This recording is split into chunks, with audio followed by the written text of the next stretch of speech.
খুব ভালো হবে। আমার এখানে হলে ছেলে পেলে বাচ্চা টাচ্চায় যে পুরে আইসে যাওয়া, নকশালবাড়ি অনেক দূর, এখানে হলে খুব ভালো হবে। জমি ছিল মাফিয়াদের দখলে, এদিকে সামনাসামনি নেই কোনো স্বাস্থ্যকেন্দ্র। এই অবস্থায় মাফিয়াদের দখল মুক্ত করে সেই জমিতেই তৈরি হচ্ছে সুস্বাস্থ্য কেন্দ্র। দার্জিলিং জেলার অন্তর্গত শিলিগুড়ি মহকুমার মনিরাম গ্রাম পঞ্চায়েতের বেঙ্গাইজোতের ঘটনা। সুস্বাস্থ্য কেন্দ্রের শিলান্যাস করেন দার্জিলিংয়ের জেলা শাসক প্রীতি গোয়েল। অনুষ্ঠানে উপস্থিত ছিলেন শিলিগুড়ি মহকুমা পরিষদের সভাধিপতি অরুণ ঘোষ, জেলার মুখ্য স্বাস্থ্য আধিকারিক ডক্টর তুলসী প্রামাণিক সহ অন্যান্যরা।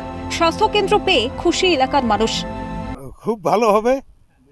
আমার এখানে হলে ছেলে পেলে বাচ্চা টাচ্চায় যে পুরে আইসে যাওয়া, নকশালবাড়ি অনেক দূর, এখানে হলে খুব ভালো হবে।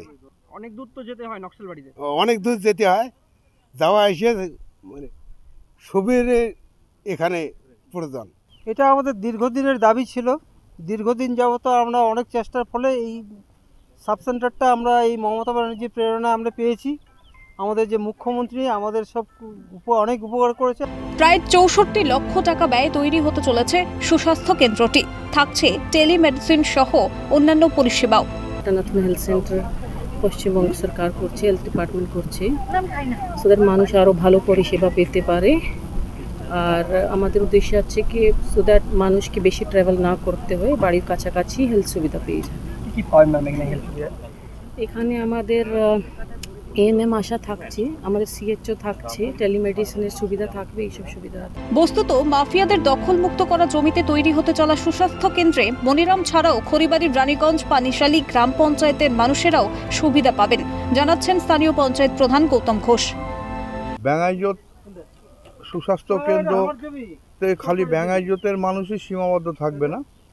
পার্শ্ববর্তী সংসদ, আমাদের ঢাকনা সংসদ থেকে শুরু করে আমাদের নকশালবাড়ি এরিয়ারও যেসব এরিয়াগুলো আছে, কোটিয়ার থেকে আরম্ভ করে এবং এদিকে পার্শ্ববর্তী গ্রাম পঞ্চায়েত আমাদের রানীগঞ্জ, পানিশালী, সেসব এরিয়ার মানুষরাও এখানে পরিষেবাটা পাবে। কতদিনে তৈরি হয় সুস্বাস্থ্য কেন্দ্র, আশায় তাকিয়ে গ্রামবাসীরা। পিকাই ঘোষের রিপোর্ট, ক্যালকাটা নিউজ।